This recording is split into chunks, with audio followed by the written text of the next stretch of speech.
I carry with me when I speak a $20 gold piece. It's a 1 ounce gold piece that was minted in 1888. They stopped minting them, I think, in 1920. Well, during that window of time that those are available, you can walk into a department store and get a hand-tailored suit, a shirt, a tie, a belt, a pair of shoes, and a pair of socks for that $20 gold piece. You can't even buy the socks I'm wearing right now at $20. But I can buy everything I just said with an ounce of gold. It's not that the gold has become more valuable, and it's not that the cost of those clothing has become more expensive. It's that the dollar we exchange for that has become worth that much less. Normally, when you hear about interest rates and inflation, you might yawn. I know I do. But this interview for you today is different. My guest, Aaron Chapman, will explain exactly why you are missing out on opportunities by focusing on the wrong thing. And you guessed it, interest rates, which is a pretty funny thing considering he is a lender. You won't want to miss this. He's also going to touch on what truly matters when building a trustworthy team and his predictions for the market. Let's go. You're listening to Passive Real Estate Investing for Her, where smart women make smart investments.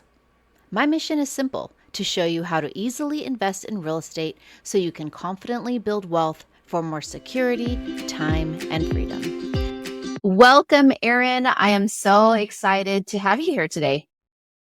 Thank you. And it's actually really, really cool to be part of one of the beginning episodes of what you're creating here. Thank you, Aaron. When I was putting the idea for this podcast together, I know I've talked to you about it for many, many years, and I knew that I had to have you on this podcast. First, not only because your extensive knowledge, but I think that throughout the years that we've known each other, our clients have really connected through the way that you talk about real estate investing on the lending side. Well, just so you know, we have talked about this, and I think about it in the background. And if I had known you had this going on, I didn't get the invite, I'd be questioning what the hell I did. Very true. Very true. So, okay, I have to tell the listeners a little bit about you, and I want you to tell about yourself. But first, I wanted to give a little bit about what I know about you. We've known each other for a long time, I think upwards of 10 years. And not only are you my personal lender, but you have helped, I want to say, hundreds of my clients be able to invest in real estate. And you've taken a lot of the fear out for new investors by making it very easy to understand. And I think that's really why so many investors have connected with you, is your ability to make real estate easy and not so scary. So if you don't mind, just give us the background. Tell us a little bit about what you've been doing and how you are helping so many clients. So me personally, what I'm doing, I'm also trying to make the real estate not so scary for my family, because even though I do it and I feel confident in it, doesn't mean that they do. Because when you start having kids coming up and they're seeing what's going on in the world and they're just starting life. I've got 3 married kids. I have 2 grandkids. And then I have my last child in the house. She's turning 18 in a few days. So you start seeing through their perspective and their eyes, what's going on in the market. So I'm having to also give them some sort of form of confidence in what's happening. So it's helped a lot that I've had the opportunity to give that kind of confidence to your real estate investor for the last, it's got to be coming up on 20 years now. Yeah. 2003 is when I started working with the real estate investor coming into Arizona from California. So 21 years I've been working with real estate investors. I've been in the industry since 97. And I think where that confidence has been able to get developed is because I started buying investment real estate in 2000 and 2001. And I got to see the boom that it was from the late 90s to the mid 2000s, and then the crash of the late 2000s, and then getting into the teens and what people had to come back through. And then you see quantitative easing and all these things. Been able to watch those cycles and how the cycles have been somewhat nullified. It can be a very, very daunting thing to consider. But going through all that, seeing all that, experiencing it, and not just experiencing it personally, but experiencing it from the perspective of my clients and what all these decisions are being made by hundreds or thousands of people in reality.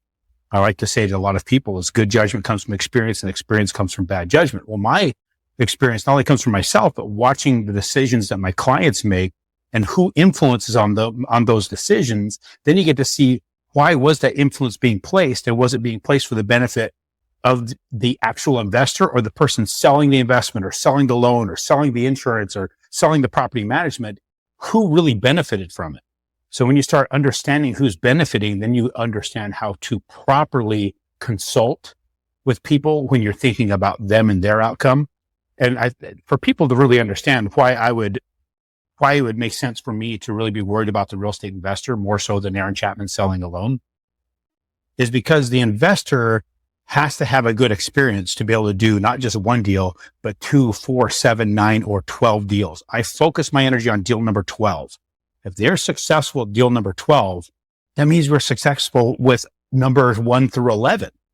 Well, if I only worry about me closing a transaction and I don't care what happens to them on deal number 1, 2, or 4, they're never going to make 12, because eventually I'm going to steer them the wrong way for my benefit. But if I steer them the right way for their benefit, it works for me too. And it works for you, Melissa, and it works for the insurance guy. It works for the property management guy. It works for everybody. So I've seen where an enormous amount of people are so self-absorbed or self-focused on their deal that they're not worried about the other person's deal, and everybody loses. So that's where I think that I can give the best answer to why would I be so concerned about the real estate investors, and giving them the confidence and the knowledge and the information that to help make them successful, because I lose if they lose. That was a lot, Aaron. And there's so many things that I loved about that. I don't think I've ever spoken to an investor that said, hey, Melissa, I just want to buy one property. They want to build a portfolio. And so in order to buy that first property, I love that you said that you're going to help them buy property number 13. And I think that really is the mindset where we are thinking ahead and we're setting this up like a business, and we're partnering with people like a business. And one of the analogies that I love that you have said over the years, and maybe you can explain it to our listeners, is how to set up your mindset like a business. And specifically, when you tell people about the different roles and you say, hey, I'm your CFO. Tell us a little bit about that. I love that. So, and I appreciate you bringing that one up, because, when you said the analogy, I'm like, oh crap, which one? Because I've got like thousands of them. So thank you for defining it. Because too often people go into this as a consumer just buying an asset and don't think of it from the business perspective. And so they will talk to just any lender, any real estate salesperson, any person in the insurance space, just trying to find the best deal. And I understand that shopping around trying to find the cheapest price always makes sense, but at the same time also at what expense? Because when you're talking about becoming a real estate investor, this is a business. Every property you purchase is a business. It's not a property anymore. You need to change your mindset on this, because you're buying an actual business going to create wealth. And how does it create wealth? Well, we're going to have to get deep into that at some point here, but just from the 30,000 foot flyover, no business ever operates because you hire the people who take the cheapest salary. You can't start $1 billion company by getting people directly out of school. Well, maybe you could in the technology world, because that's how some of it works. But by hunting for the people who take the least amount of income, you want the best in the industry to ensure that your business not only survives, but thrives and grows to that $100 million business. Well, you can't do that with people who don't know anything about the business, but they're willing to take a cheap salary. So when you're hunting, whether it be property management or lenders or people selling real estate or whatever, and you're going to go only off the cheapest you can find, well, the outcome will be exactly what you pay for. Now, when it comes to lenders on the lending piece of it, I always say, hey, you want to look at me almost like a fractional CFO, or at least the bare minimum, a trusted advisor at your board table, because you're creating a board of advisors to talk to you through this. A lot of folks come from a specific profession that they've operated in for, could be decades before they have enough capital to feel confident to go into real estate investing to secure long-term wealth for their family and for themselves. Well, that doesn't mean you're good at property management. That doesn't mean you're good at roofing. That means doesn't mean you're good at running a hammer or a wrench or plumbing or electrical. But yet some people think that that's what they have to do to become successful in real estate investing. I got to buy the house on the cheap. I got to do all the work, and that's going to make my biggest margin. That's not where it happens. You need to stick with what got you there. And that's one of my mentors taught me that back in the late 90s. He said, stick with what got you there. So if you got to a point where you're successful in what you're doing and that will feed the ability to expand your holdings in real estate, then continue to do what you do and hire the best at what they do to ensure that you have a good, solid asset and a growing business. So myself as acting in that role, if you will, not just doing the loans, let's bring in the experience to the table and say, hey, this is what I've seen other investors do when facing the exact same question or the same decision to make. And these are the things that's thrown at them. And these are the things that sound good in practical, in theory, but practical application is different. And this is what the outcome was. So if I can share with you, and I do quite often share hundreds of stories of where other people have made decisions where they failed and where they succeeded, you're able to make basic decisions as the CEO of your real estate investment business with practical data, not speculation and theory.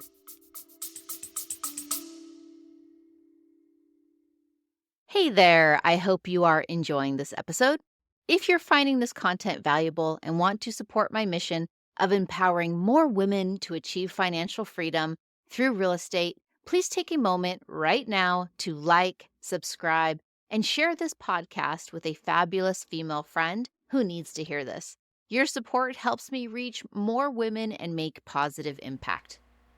Also, don't forget I have a lot of freebies in the episode notes below, so go ahead and check that out, and let's get back to the show.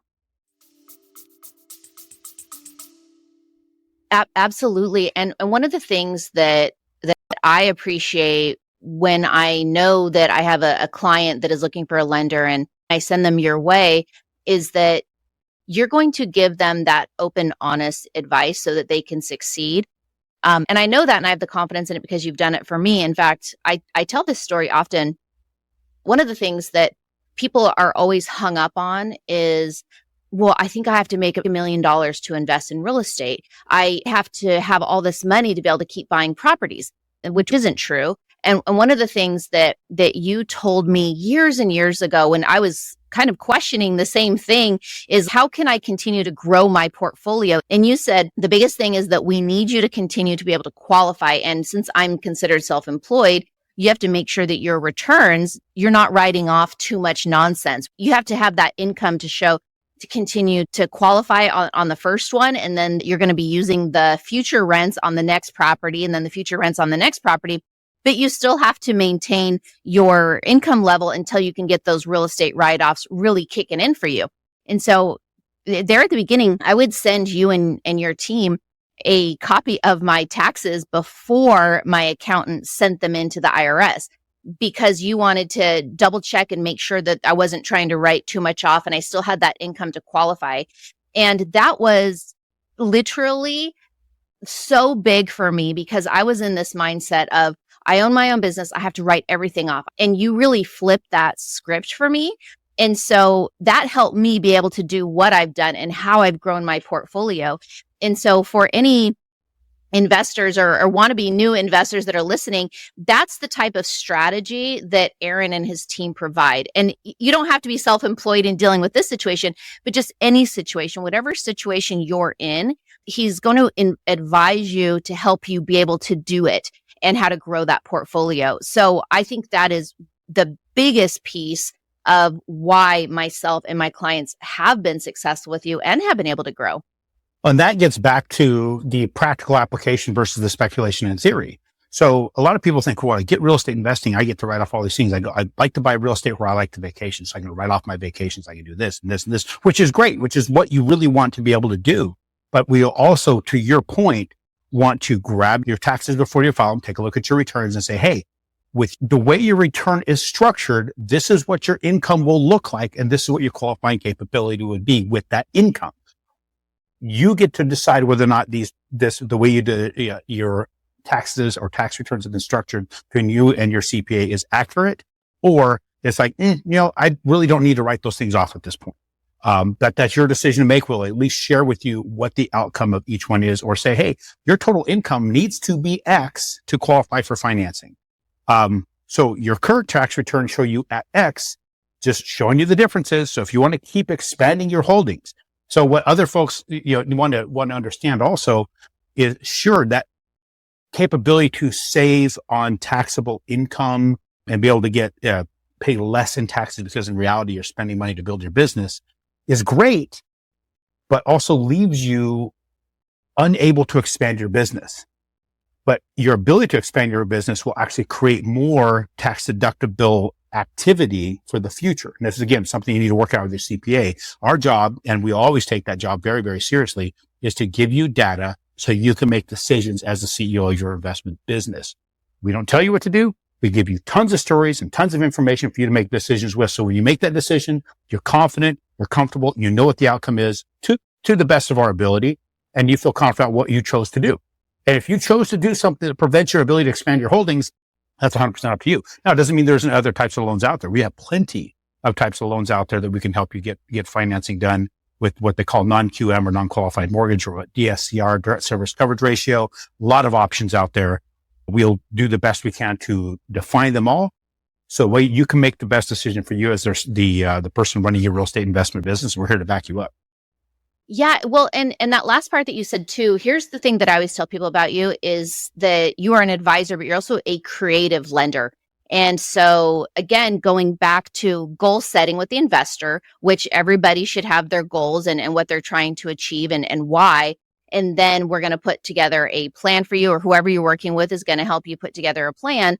And then Aaron is going to help you execute that. And if you are somebody who is having trouble getting conventional financing, the golden ticket of the loans, as we call them, with the Freddie and Fannie, because you're going to get the best interest rate and you're going to be locked into a nice 30-year loan. Those are the 10 golden tickets that we talk about that we love. But if you can't get that, it's okay. That should not stop you from investing. There are other loan options out there for you, like the DSCR loan that you just mentioned. And then once you get a property, let's say you had to do that type of a loan, you're still, and we'll dive into this because Aaron has some great advice on the interest rates and how we're going to look at properties, but that's not necessarily a bad thing. You took action, you got a property, it still is going to be better than your money just sitting there in the bank account earning nothing.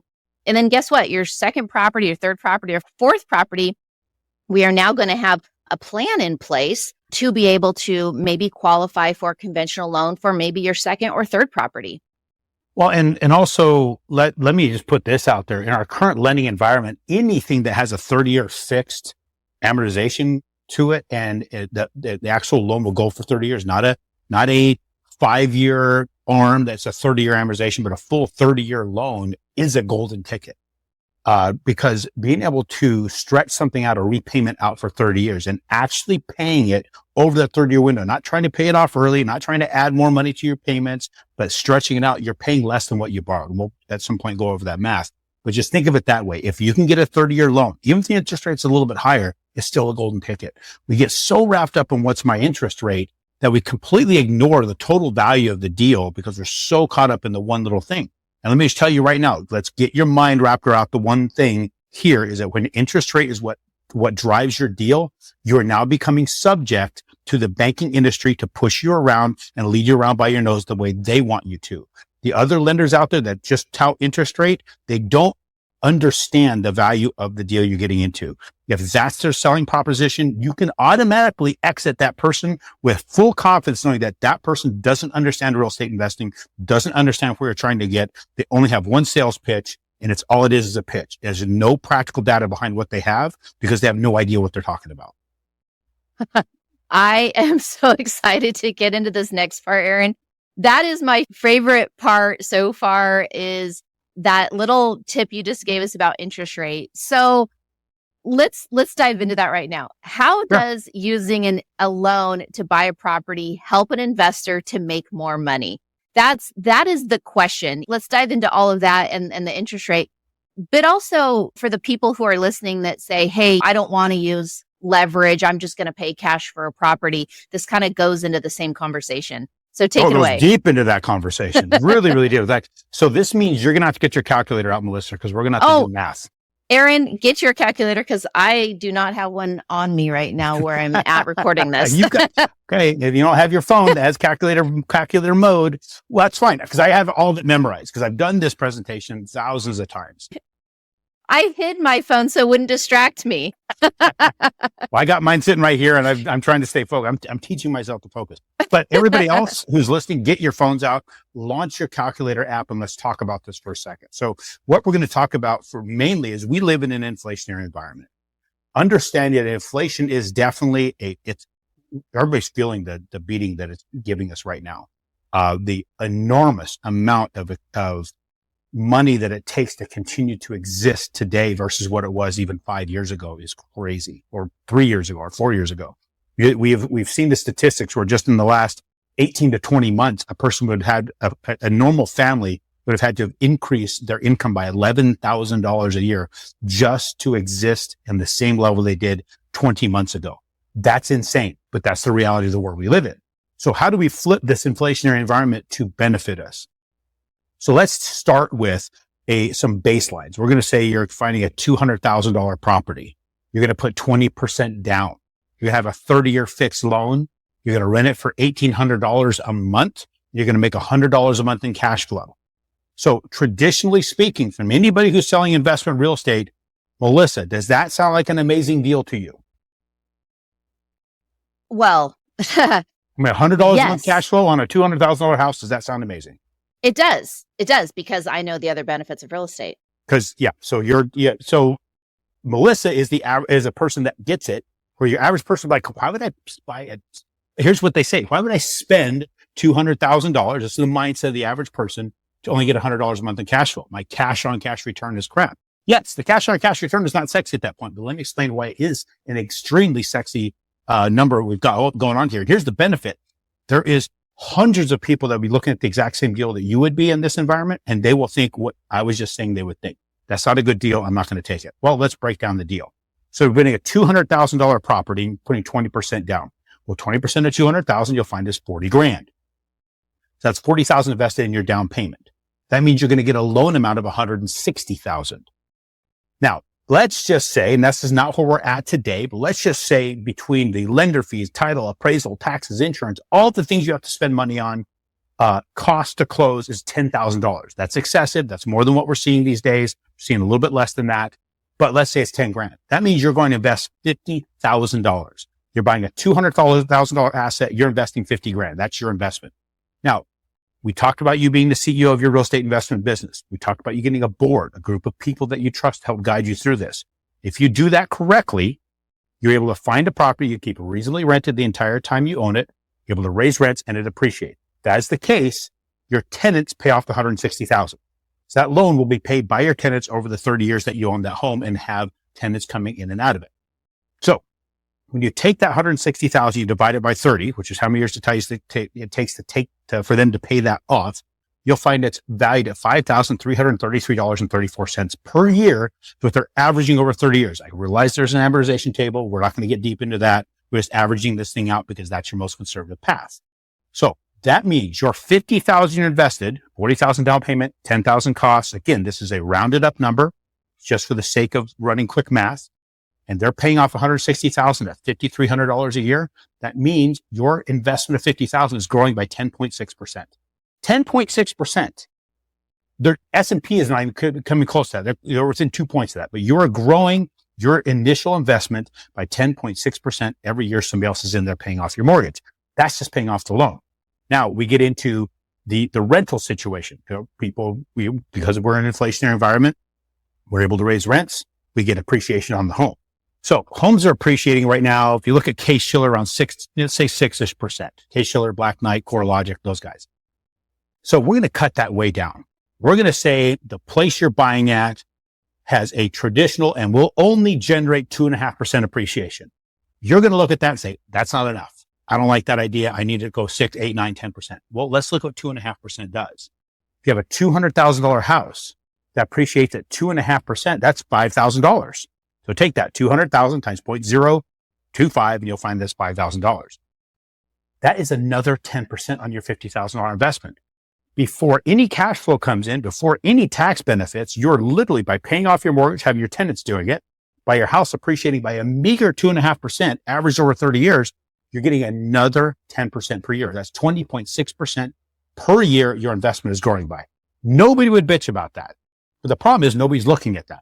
Now let's go into the cash flow piece of it. The cash on cash return metric. It was the greatest metric for the salesman over the last 13, 15 years. Why? Because it's easy to get a high cash on cash return when interest rates were extremely low, prices were fairly low, and rents were fairly high. Well, now we're only talking about $100. That's a very, very, very weak cash on cash return. But that $100 grows every time you raise rents. Rents are going up by nearly 6 to 7% per year in most of the areas we do business in. There's areas it's dropping, but we're not doing business in those areas. Those aren't your great real estate investment areas, but in the real estate investor areas that we focus on, you're going to see that. So let's cut it down in half of that. Say it's 3%. Well, we said the baseline was $1,800 a month. What's 3% of $1,800? It's $54. Nobody's excited about $54. Nobody's like, man, I raised my rent by $54. I'm going to go out to dinner. No. But what's interesting is your tenant doesn't get excited about $54. I have kids that were renting 2-bedroom apartments that were seeing a $200 a month increase in rent year after year. One of my daughters and her husband was renting in Idaho. They saw a mid-year rental increase by $200 a month. That sucks. Well, we as a family now have a whole different plan. We'll talk about that in a bit. But $54, your tenant's not going to freak out. They're actually going to go to dinner with their family and pound their chest about how badass they are. They're renting a house. It's got 3 bedrooms, 2 baths, and they only went up to $54 a month while their brother-in-law went up $200 in his apartment. So you're going to keep a very happy tenant. They'd be more than happy to sign extended leases. But that $54, you took your cash flow of $100 a month to $154. That's a 54% increase in your cash flow. You got double digits. And look at that. Every single year, you get to get a double digit increase in your cash flow. Within 5 years, you're getting that significant cash flow and you're not freaking out your tenants. You're staying on a steady pace. Now, here's where the real sexiness comes. Does the lender get to raise the payment on the loan on your 30-year fixed because of inflation? They do not. Nope. 30-year fixed, right? So since they don't get to raise that, we get to see what happens to the US dollar. Now, Melissa, what's happening to the US dollar every single year with inflation? The value is going down. Yep. Your buying power continues to shrink. And I got a couple examples here. I carry with me when I speak a $20 gold piece. It's a 1 ounce gold piece that was minted in 1888. They stopped minting them, I think, in 1920. Well, during that window of time that those are available, you can walk into a department store and get a hand-tailored suit, a shirt, a tie, a belt, a pair of shoes, and a pair of socks for that $20 gold piece. You can't even buy the socks I'm wearing right now at $20. But I can buy everything I just said with an ounce of gold. It's not that the gold has become more valuable, and it's not that the cost of those clothing has become more expensive. It's that the dollar we exchange for that had become worth that much less. Let's do another one. Let's do based on a 30-year example. I walked into the very first Taco Bell. I believe it was probably late spring, early summer, 1994 in Moses Lake, Washington. They had a value menu. I could buy 2 crunchy tacos, 2 bean burritos, and a drink for $1.99. Oh my gosh. We talk about that all the time. No, literally, my kids love Taco Bell. That's their fast food guilty pleasure. And literally, my husband the other day goes, we used to have these yellow wrappers and we could get 2 crunchy tacos for 59 cents. Yep. 2 bean burritos, 2 crunchy tacos, $1.99, and a drink. It was freaking crazy. For $2, you could literally eat at Taco Bell and have a full meal. Now, I drove through a Taco Bell drive-thru in November of 2023, so not quite a year ago. So almost 30 years later, my daughter ordered those exact things. I paid $15 for that.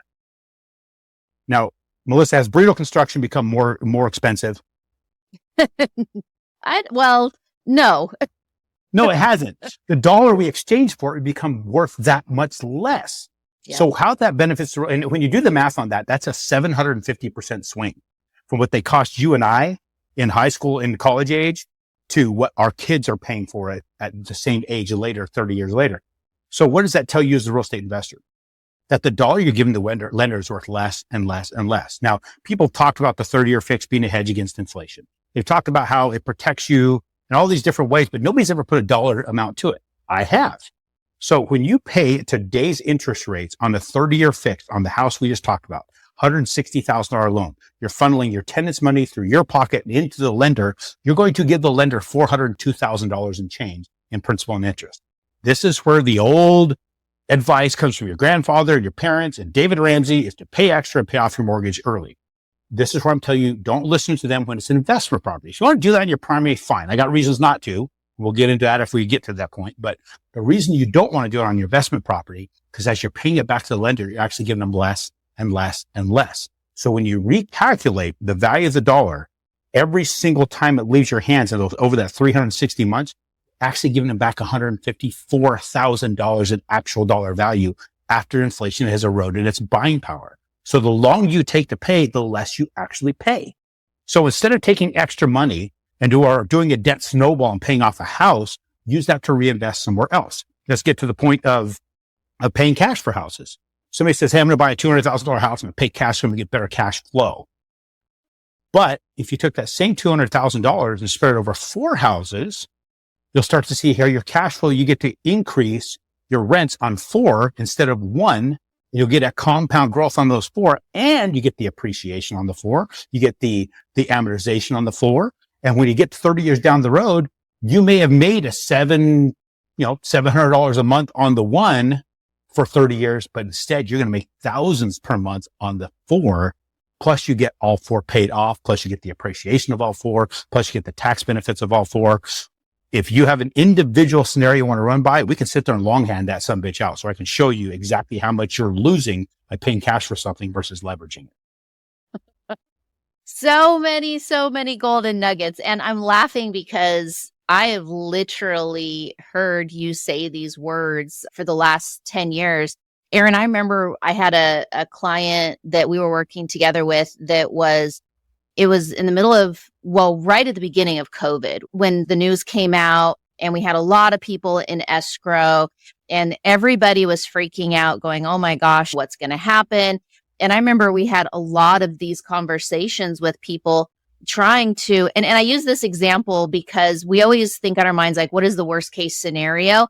Well, it doesn't matter what the worst case scenario is. The worst case scenario is our US dollar is going down in value every single year, whether there's a COVID that happens or what, and as of right now, that's the trajectory. So yes, with those clients that were right there at the beginning of COVID, you walked them through a lot of this stuff, and thank goodness you did. And again, it was just a mindset thing, and we have to think long-term, because every single one of those clients that closed on those properties and did not cancel. Now, there were some that canceled and walked away from their deals, and I get it, but the people that stuck with it, and I've since had conversations with, where do you think the values of their properties are right now, Aaron?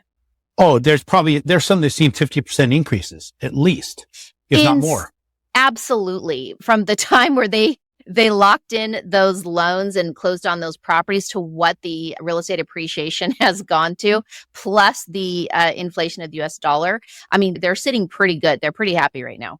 And you reference the people that walked away, and I believe they will probably, if they will take the time and look at it, if they haven't already, there's a lot of footprints on their assets from themselves, because they're definitely kicking themselves for not moving forward. Because what happens with inflation, what people don't realize is, sure, the dollar loses value, but all the hard assets go up in value, go up in price. Look what's happened to the price of housing just with COVID itself.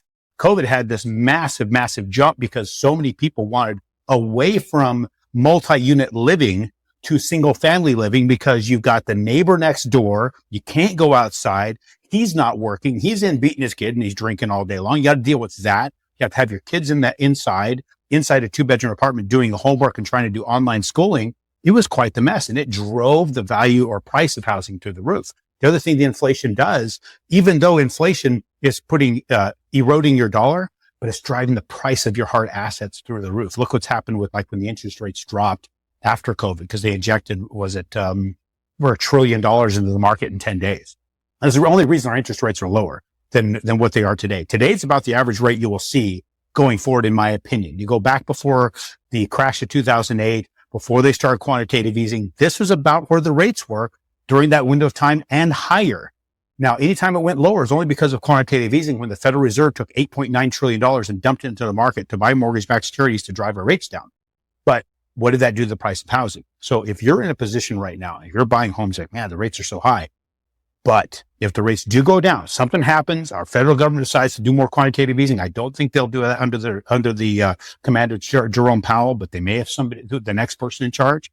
If they do that, the price of your housing will go through the freaking roof. It wasn't that long ago that if you're going to make a contract on a home where the interest rates are 2 and 3%, that your agent would say, be prepared to come in with 50,000 over list just to be considered, that end up paying 100,000 over list. Those people paid $100,000 list. They didn't benefit from the low rate. They prepaid for that low rate in a higher cost home. But what it did was drove the price of their house up and continued to, where now what we just talked about, that group of people that literally continued to move forward, even though it was unknown what the future would be, they've seen 50 and 60% increase in the value of the home. And they've made a significant amount of money off of that. Yeah. And that brings up another thing, Aaron, is so everybody's talking about the Feds just announced that they're possibly going to be dropping rates. We'll see. What is it, September 17th? Mm-hmm. I fully anticipate them to do that this month. Okay. I don't know if they're going to do, because everybody said coming into this year, 2024, like, oh, they're going to drop it five times right out of the gate. I'm like, no, they're not. Inflation is nowhere under control. But we also have, it's the jobs reports that is dictating this. That's the king of all this stuff. The jobs report is going to dictate what's happening. The jobs reports are coming out very negative compared to what they're expecting. Plus they're being revised down. I think if they drop it too fast, it's going to push inflation through the roof again. We're going to be back to that problem. Yep. Well, so what do you say for the investor that is right now sitting there on, I know what your answer is going to be, but I need to hear you say it, who is sitting there on the sidelines and they're sitting there going, well, I'm going to wait and see when the rates drop. What do you have to say to that person right now? So the federal government or the Federal Reserve dropping the rates is not a direct influence over the interest rates for homes. The interest rates when it comes to homes is derived from a supply and demand of money. The amount of money sitting in the mortgage-backed securities pools, if you haven't seen The Big Short, you got to go see it. That's the creation of the mortgage-backed security. Money flowing in there from investment capital because they're putting it in there to lend to you and getting a flat rate of return. It's a bond, no different than the treasuries or whatever. The 10-year treasury doesn't drive interest rates either. It's just, it's a correlating security that would tell you the direction of the market or the temperature of the market for long-term instruments versus short-term instruments like equities or something to that effect. So just because they drop the rates there doesn't mean that we're going to see a major influence in the mortgage-backed securities or actual interest rates for home loans. But it has a very, very distant correlation. Here's the other thing. It's already baked in that they're going to do that. And if they don't, you could see actual interest rates go up. So what you're risking right now is that, they may drop it 1, 2, 3, or 4 times, and I might see a little bit of benefit. The benefit, I don't believe is going to be that much. Maybe 0.25% in interest rate, not enough. But the risks are, if Jerome Powell, who has shown pretty conclusively, he goes against what the market says and doesn't really follow what the market dictates. This guy's like, I'm not going to be pushed around. I'm going to do it the way I believe it's right. If he doesn't follow through on what they say, we're going to see a potential reversal because the market is dictated by emotion. If you think about a trader on Wall Street, they're so responsible. A firm is responsible for all this money and they got to put it somewhere where it makes money because they're already promising a return to their investors. He's giving them that capital. They got to either invest it in stocks, in precious metals, in commodities, in bonds, and mortgages are just a bond. That's all. It's a long-term repayment on a flat rate of return. And they're going to move it where they think they're going to have the best chance of a return to pay what they promised the market.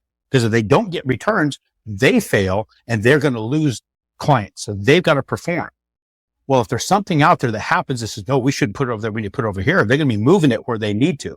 So when the stock market dropped, which happened this month, we actually seen it happen a few times. The first time we saw a massive stock market drop was August 2nd. That's when we saw a massive influx of capital going into mortgage-backed securities to drive rates down. And then we lost all that gain all in one day. We slowly climbed back to that point where we are right now. We're actually sitting right at that point where it's the peak before it turned around and went back.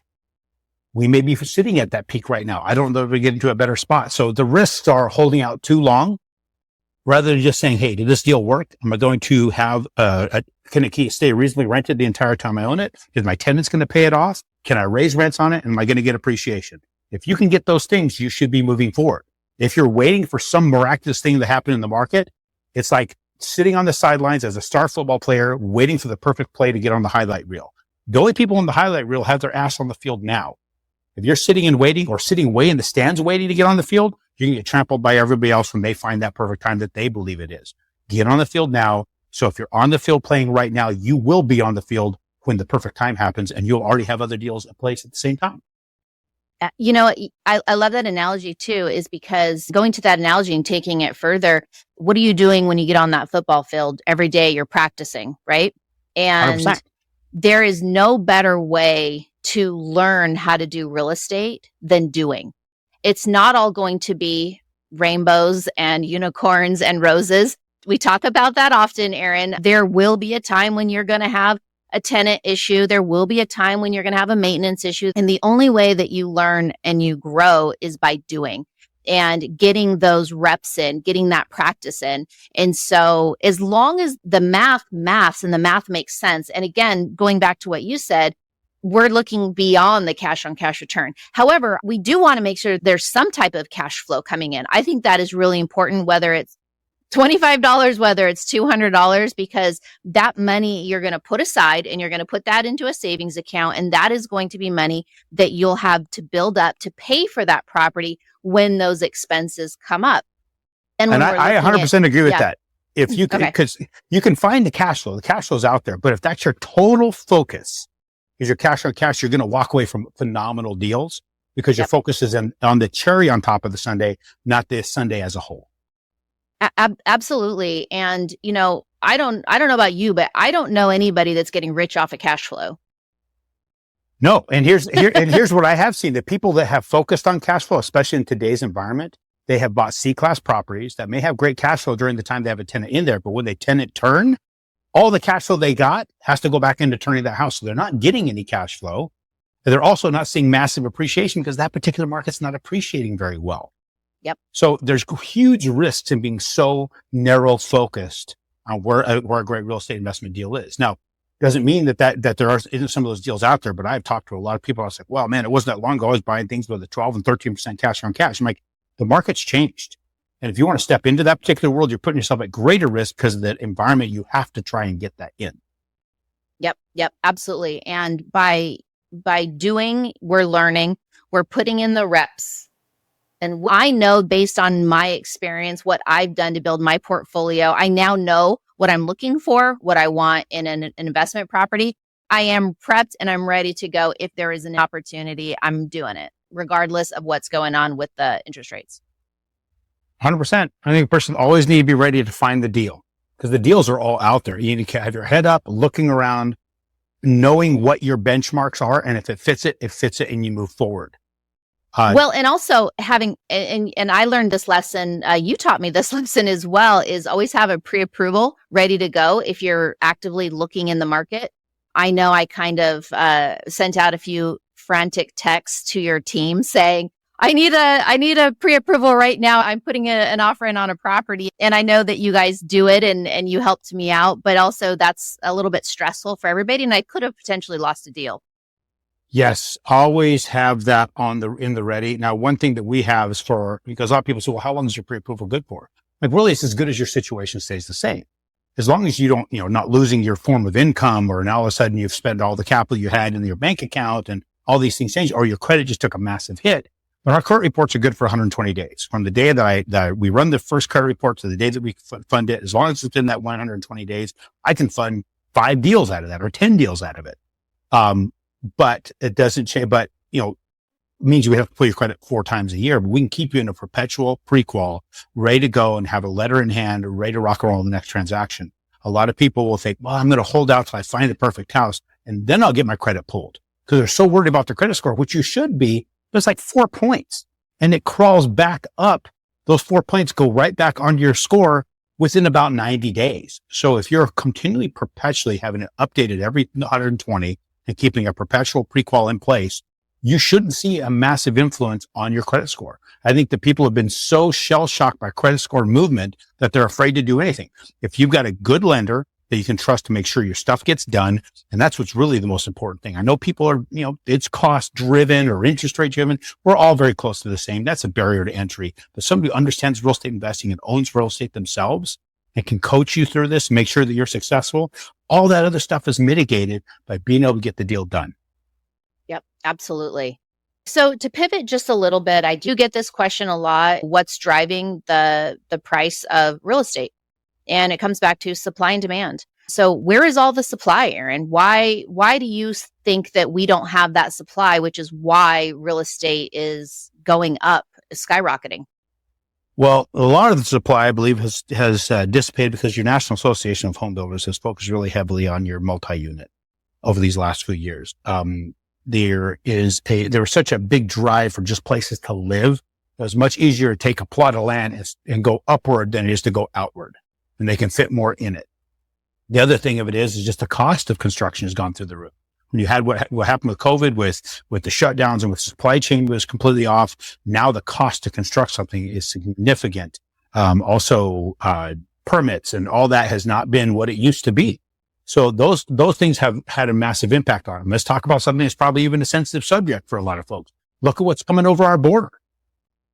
Those people still need to live someplace too. The other thing that's impacting our inventory, 2023. 44% of the single family houses that sold to the hedge funds.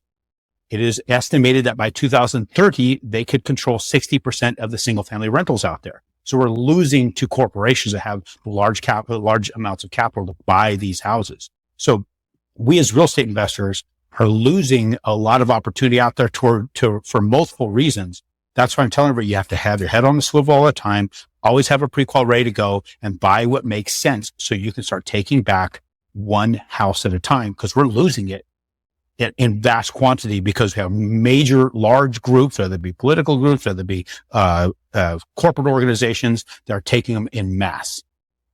Yeah. And another thought that I had on that as well is I talk to a lot of folks every day and they're like, I'm locked into a 2% interest rate, a 2.5% interest rate. I'm not moving. I'm not going anywhere. So I think there's a little bit of that as well, as people know that they're holding on to their properties longer. And foreclosures. Where are the foreclosures? Gosh, I remember, even 7-10 years ago, you could open up Zillow and I would see 50 pages of foreclosures. I open up Zillow now and I'm just not seeing them. Yeah, and there's banks that are holding off on the foreclosures. In reality, there's not a lot of people that are going into foreclosure right now because there's a lot of band-aids they can put in place, especially when you're talking about that 2% interest rate, that kind of thing. There's a lot of people that are moving family together to cover a lot of these expenses. But that 2% situation, that's a great thing to bring up because don't get so focused on the interest rate that I can't even forget about it. I'm sitting here on one that's 2.5% and an investment property is a little over 3. Everything else is over 6, but I have a couple that are in that spot. But yeah, they're handcuffed by that because they believe that because it's such a low interest rate that they don't want to move and they take on the higher rate. Well, I can't blame them because if you got a house with a 2% rate and now if you want to move, you have to pay probably 30% more in the house price than what you paid for that one. And you have to take on an interest rate that's more than double, probably triple what that is. That makes affordability extremely difficult. And affordability has been just completely destroyed when you start looking at the difference in that last little bit. And you go all the way back to even before COVID hit and before quantitative easing of 2008, affordability seemed to be still pretty high or still difficult at that time because interest rates are 7, 8, 9%. But we have completely skewed affordability by having that 13 years of quantitative easing and the interest and the houses jumping up in value significantly. And now, of course, you have a housing shortage and we don't have the construction that we used to have. That was the reason we even had the crash of 2008.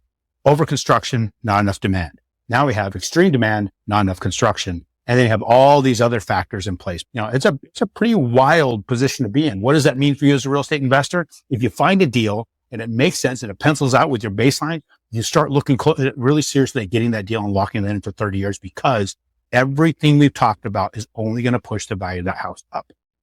Yep. And the premise of this podcast is passive real estate investing. And a lot of the folks that are listening to this podcast and a lot of the folks that we work with have full-time jobs and they don't want to necessarily create a second job and do the whole, working with wholesalers and slinging a hammer and all that kind of stuff. And so going back to that football analogy where we're saying, hey, you got to practice, you got to get on the field, but also bringing in the team and bringing in the people and their knowledge is they've put in the reps, they've put in the practice. So bringing in those people on, and I call it your dream team, build that dream team of all the people that are going to help you do it for as quickly and as easily as possible. Exactly. And that's where, like you said, having the team is probably the most valuable piece of it. Not the cheapest, not the fastest, and not all those things. It's having the best team out there. I kind of look at it, that old movie Moneyball with Brad Pitt.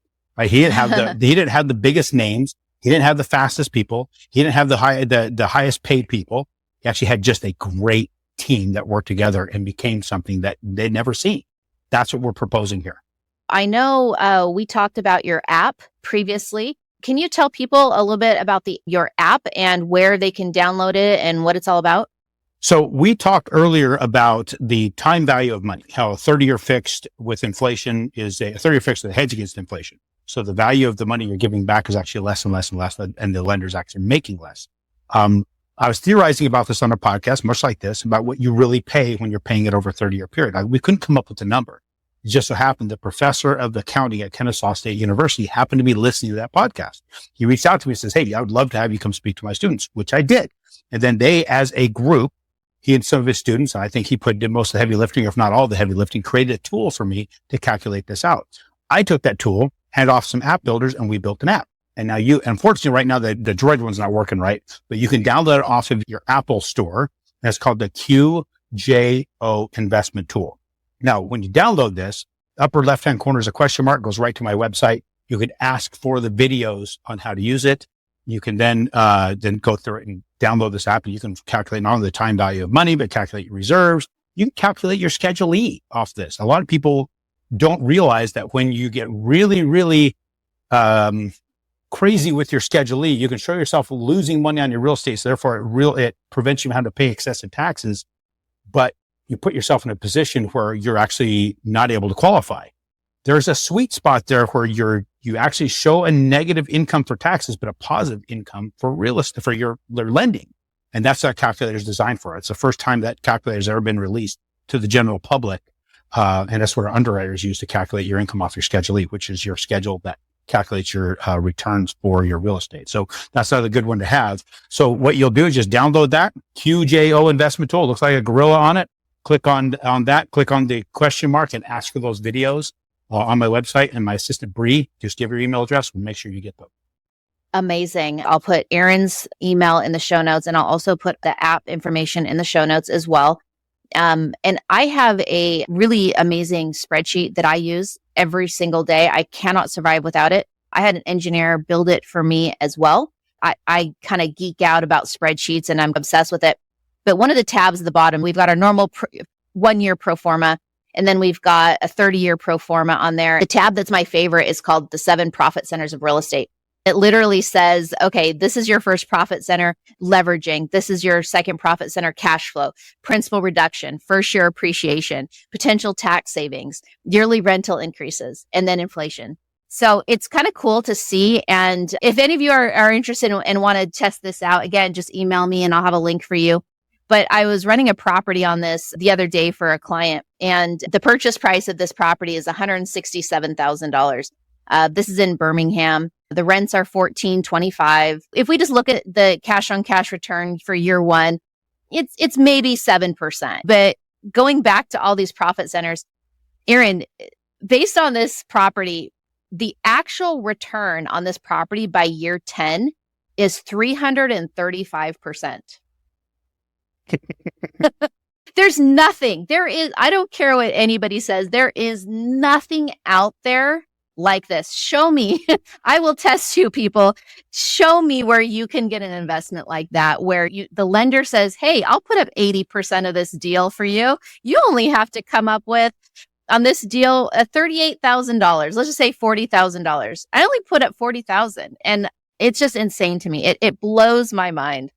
I think what a lot of people in that situation, the reason they can't fathom this, it doesn't something to compute because they're looking at the loan itself as debt.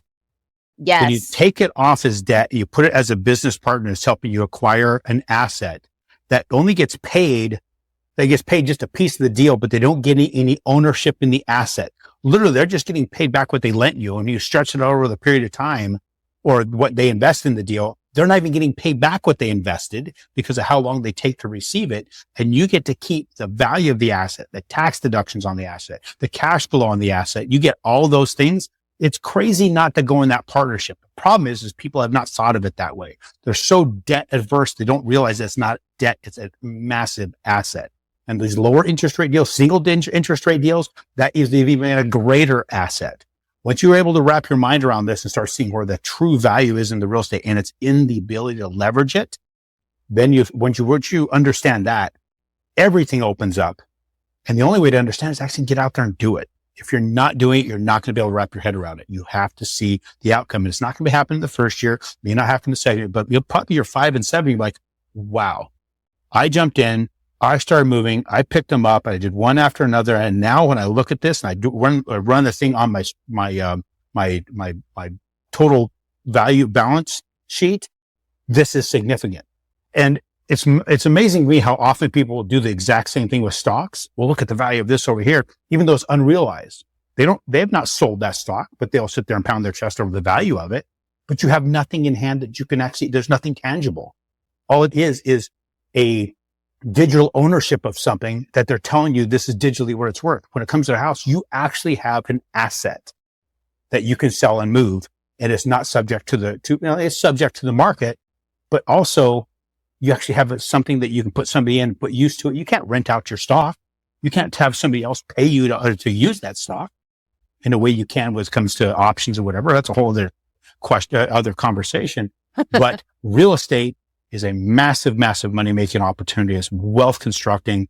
And then in a future podcast, we get into what I'm doing with it for my family and how we're setting up our family trust and how everybody in the family lives in a house owned by the trust. And even me, I don't own the house I live in. I rent it from my trust. I don't own anything. I don't own my cars, owned in LLCs that are owned by the trust. I pay that I rent these things. There's nothing in my personal name anymore. And yes, thank you for bringing that up. We're going to tease everybody with that because absolutely that is a conversation that we have on the schedule for another date. Something that I've also gotten involved with and we'll bring on. We're not going to say who it is or what it's about, but there is somebody that's helping put all this together and make it all happen. We'll save that for a surprise and it'll be an episode soon. I'm going to throw out some advice and maybe you can add on to it. I encourage everybody to reach out to a lender. Obviously, Aaron's amazing and I'm recommending him, but just reach out to a lender and ask the questions.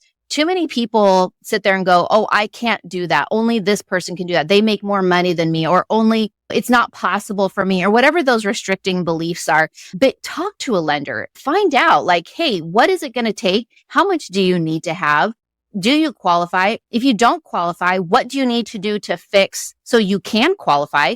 Maybe it's, for that first property, your debt to income ratio is off and you need to pay off a credit card or pay it off a little bit or, whatever those things are, you don't know until you know. And by talking to a lender, a creative lender, I'll say it has to be, I would recommend a creative lender that has multiple loan options for you, like Aaron and his team, and find out. Just get the answers. They're not going to run your credit on the first phone call. Like, you know what I mean? This is just a conversation to see what is possible.